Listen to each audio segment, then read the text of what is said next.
Hello and welcome to the September 21st edition of Speedway Digest, Thursday Night Thunder, the most hardcore motorsports program on the internet. It's episode 263 of the series. I'm your host, Adam Jason Sinclair, and on tonight's program, we'll be talking about the SRO series and whatever other motorsports pops into the conversation. World Class GT Racing returns to Sebring International Raceway September 22nd through the 24th. Featuring 3 full days of practice, qualifying in 11 separate races in 5 different classes. Among the GT3 cars that will make up the 2 Fintech GT World Challenge events will be Mercedes-AMG, Aston Martin Vantage, Porsche 911, Porsche 992, Ferrari 296, BMW M4, and Acura NSX. A host of drivers that regularly compete in the Mobil 1 12 Hours of Sebring are expected to drive these cars, including Colin Braun, George Kurtz, Mario Fahnbacher, Ryan Dial, Jaron Beekemolen, Brian Sellers, Masson Snow, and the winningest driver in IMSA history, Bill Oberlin.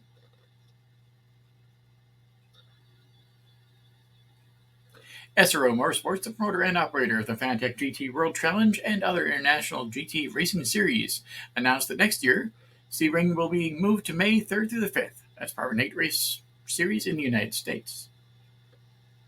Single and multi-day tickets for the September 22nd through the 24th event are still available at showpass.com/SRO-Sebring. Tickets and parking passes, which are required for all cars and RVs, will be available at the gate. A 3-day RV parking pass, which includes 2 3-day tickets, is $215. For an additional $100, the limited number of RV parking spots are available in the new Crosley Valley on the Midway, complete with electric hookups, water, and CCTV. I'll be hanging up there on Saturday, looking forward to a great event. And our guest tonight, Eric Powell, will be competing this year. So we're going to go ahead and bring him onto the show now. How are you doing tonight, sir? Hey, Adam, I'm doing good. I'm actually still at the track. I like to get my hands dirty and help the crew out as much as I can, so. That's good to hear. First off, I'd like to say it's great to talk to you again. Last time I saw you, you were driving in the Lights Motors Action show at Digital Studios. How'd you driving in that show prepare you for the SRO series and other racing series? Yeah, it's been a long time. That was a fun part of my life. I worked there for a little over 9 years, and it was incredible. I got to do cool stunts, and it was amazing every single day. So how does that translate to racing? I mean, it wasn't racing, but the car control that I and all the other guys that worked there got to hone and it just made me a better driver on every single level because it improved my feel, my tactile sensitivity, being able to make very small adjustments on the throttle brake and steering wheel. So yeah, in that regard, it made me a much better race car driver for sure. Growing up, who was your racing idol? I gotta say Dale Earnhardt. I grew up my dad owned a junkyard, and all we knew was NASCAR and local stock car racing. So that's all I ever wanted to do, and ultimately how I got started was through local stock car racing. But yeah, definitely Dale Earnhardt. Last year when I was at the race there, I had the chance to ride along in one of the pace cars at the event. It was a great experience, but one thing I noticed was that at least in the SRO pace car, the track wasn't quite as bumpy as some of the times you hear about it. How bumpy is it, the race car you're in compared to other tracks? Well, that just means you weren't going fast enough. It's by far the bumpiest track. It's, it doesn't hold a candle really. There's some sections of certain tracks that are bumpy or tricky, or the curb strikes.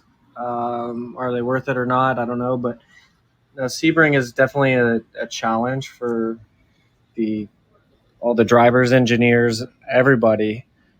And I mean, again, I was on a track walk on the golf cart a minute ago with coaching a couple guys, and when you're going slow, you don't notice the bumps as much, but you do when you're at speed for sure. How do you prepare for race weekend, especially this one at Sebring? I actually I've been racing cars for 26 years. I still do a lot of prep. I mean, obviously working out and trying to eat right, and for an event that is as hot as this one is, I mean, a lot of hydration. But simulator, I actually just this year got into sim racing. It was something I always kind of rejected because I thought it was different, and the couple times I had tried it, I just wasn't nearly as good as driving a real car. But I kind of got sucked into doing a lot more coaching, and then was really enjoying myself on the sim, so I bought my own, and so that's one way that I think has actually helped me prepare a lot. And I always do a lot of laps wherever I'm going before I go there. I know you race for Nissan now. How did you like the? Did you get a chance to see the movie Gran Turismo? And how do you think it compares to You the know actual? what? I haven't seen it yet, but I'm actually. There's Brian right there. Brian Highcutter. Say hi. Brian was a winner of the GT Academy. That movie could have been based on him, but it was based on another winner of the GT Academy like him. But I haven't seen it yet.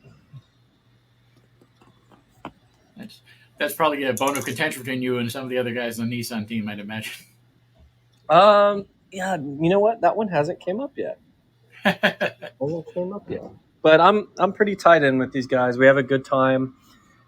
This is definitely a development year for this car. So it's basically a factory-backed development program, and it's been a fun process this year, bringing a new car to a series like this, and trying to get it up to speed is it's very, very competitive, and we're dealing with the biggest manufacturers in the world, and we're starting to get there and get a little more competitive every weekend, which is fun. Of all the cars you've had a chance to drive, which one would you choose to drive on the street if you were able to? Like a street version of a race car. I've always been a Porsche guy, man. So I've driven a lot of amazing Porsche race cars, and their street cars are equally amazing. I spent some time coaching for Porsche several years ago and got to drive GT3s and Turbo S's all day, which of course are products that are descendants of racing programs, and so that's my go-to right there. I know you've done a lot of work with the Skip Barber Racing School. Can you tell our listeners a little more about it that people aren't familiar with? Yeah, so the Skip Barber Racing School is a name synonymous with motorsports education. Has been since 1975. I think they're still the biggest racing school in the world, and they have very prestigious alumni. I worked there almost full time there as a chief instructor for the past 4 years until November, and it was a good time. It's a great place to learn. They have programs for everybody from beginners to guys who already race professionally, and including their own race team now. So um, it's a great school. For someone who's in my listeners who are thinking about attending a technical school, what are some of the things you could look for to find the right one? I'm not sure if you know this, but I actually went to technical school. Um, After high school, instead of college, I knew I wanted to be a race car driver. I was already racing at that point, and I just wanted to learn how to communicate better with my crew and understand how to set up my own car and all this stuff. So I actually went to Universal Technical Institute, which I thought was a fantastic school. It's mostly geared towards people that want to go work at a dealership at their core. And if you want to do that, like I think there's no better place. And the rest of it, I think you get what you put into it. But UTI is great. I've heard great things about Mech Tech and some of these others. But it's a fantastic place to learn. And trades are coming back, man. You don't have to go to college. Trade school is where it's at, really. What are you most looking forward to this weekend? I'm not looking forward to the heat, that's for sure. Today's the test day. We had 3 sessions, and it is ridiculously hot and humid, of course, and you know, late summer, early fall. Let's be honest. In Florida, is there really a fall? Come on, or a winter? So it's really hot. But anyways, looking forward to it. We have 3 races this weekend because one of the races early in the season in New Orleans got rained out. So we race tomorrow, Saturday, and Sunday. My co-driver is actually not here. He's not feeling well, so I'm going to be driving all the races by myself. And our car's looking pretty spicy this weekend. My car, we had couple issues we were sorting through in practice today, but the other team car was really fast. So that's very encouraging going into tomorrow. So, yeah, that's what we're excited about. We want to show these guys that we mean business. And with this car, we got a new car coming next year. The 2024 car is all new from the ground up. Same chassis, but, I mean, everything from the cage design, all the interior, the suspension, engine, gearbox, bodywork, aerodynamics, it's all different. We're super excited about that, but we want to be competitive with this car while we have it and finish out the year strong. And this is our second to last race weekend, so let's go. And my final question for this evening: what's your ultimate racing goal? It's a tough question, because it's always shifting, right? 10 years ago it was this, and today it's something else, and that benchmark constantly moves. But I would love to be racing GT3 cars.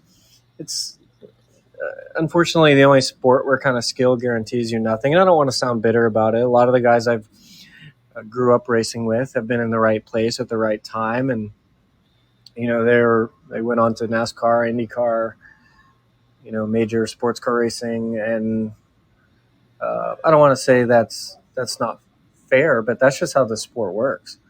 And I would love to be racing GT3 cars, hopefully for Nissan in the near future. But yeah, that's the goal. Cool. Well, I'd like to wish you lots of luck tomorrow and the rest of the weekend. And like I said, I'll be up there on Saturday. I'll be looking for you. Hey, thanks so much. Yeah, please stop by, and we'll put you in the car and let you make engine sounds.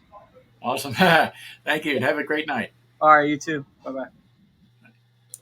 Once again, that was Eric Powell. He's an awesome race car driver. He's been in the business for a long, long time, and he's a great entertainer as well. He had the history with the Walt Disney Company.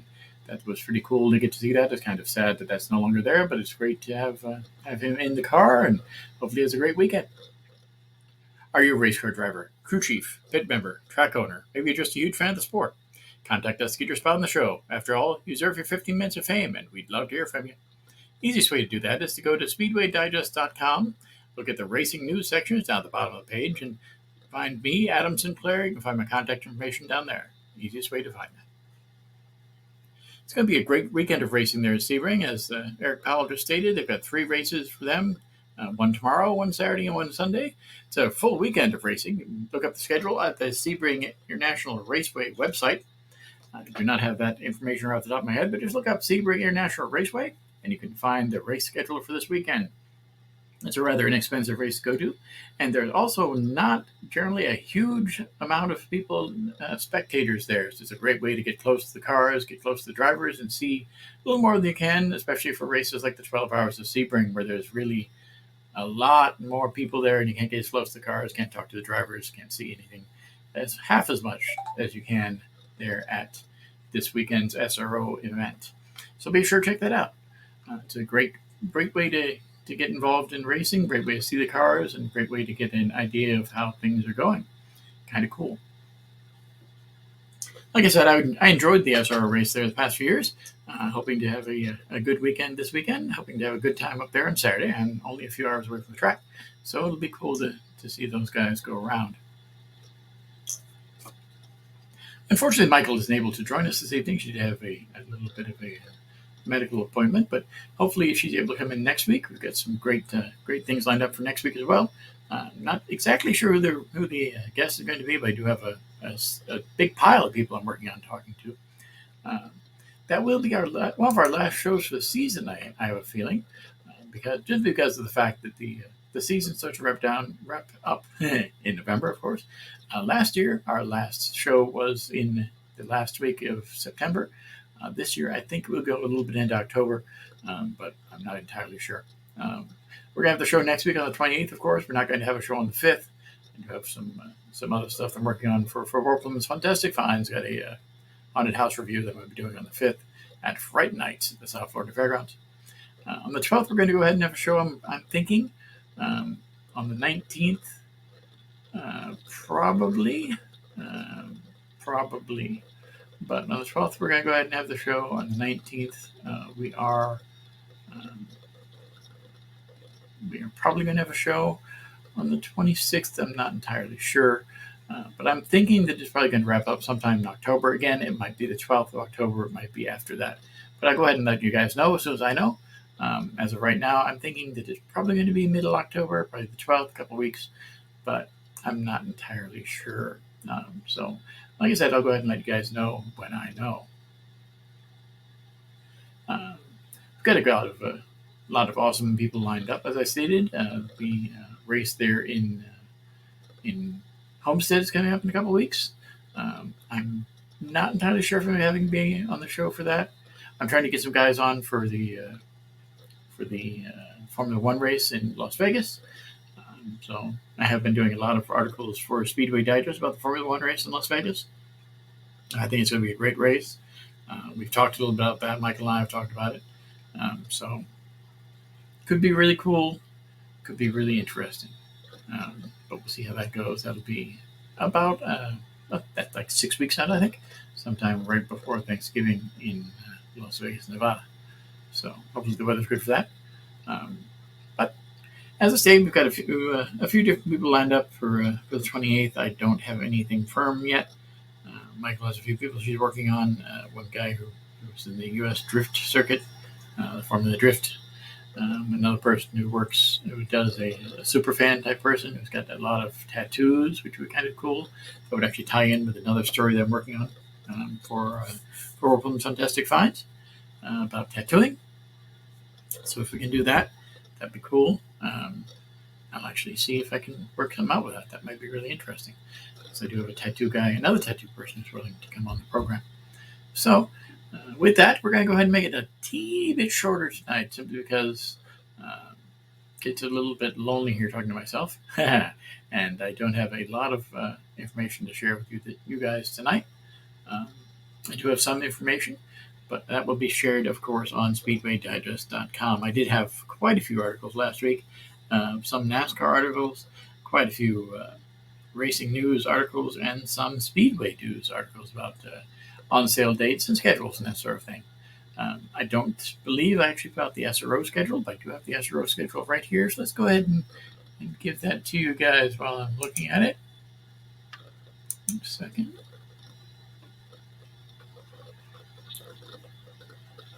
Let's see if I have it. If I don't, then I'm not going to give it to you, obviously. But I do know the BSR schedule was recently announced. Let's see if we got that information. Still, it does not look like we still have that information.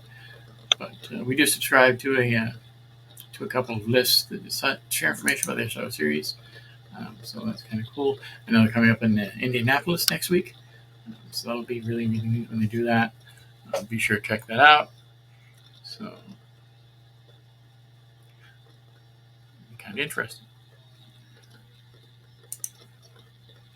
But with that, be sure to check out past episodes of Thursday Night Thunder, as well as the other shows on the Speedway Digest radio network at speedwaydigest.podbean.com. You can also check out the show on Facebook by searching for Speedway Digest Thursday Night Thunder in the search bar. I also invite you to read the articles covering all aspects of motorsports at speedwaydigest.com. As I stated, I did put out quite a few articles this past week in the racing news section, as well as the Speedway news section and a few NASCAR articles. Be sure to check those out. In addition, if you're a fan of South Florida and who isn't, be sure to check out the latest news and information about our slice of paradise and my blog site for Warpland's Fantastic Finds. Can be found on Facebook at FABORPLUMBS Funtastic Finds. On Twitter, now called X, I suppose. You can find that at FABORPLUMBS or at PB Happening. And of course, by heading directly to the website. For Board Plum's Fantastic Finds, it's FABORPLUMBS fantasticfinds.wordpress.com. As always, I'd like to thank you for listening and look forward to seeing you again next week in the Thunderdome as we discuss the major issues in the world of modern auto racing. Good luck again to Eric Powell and his team, and have a great weekend.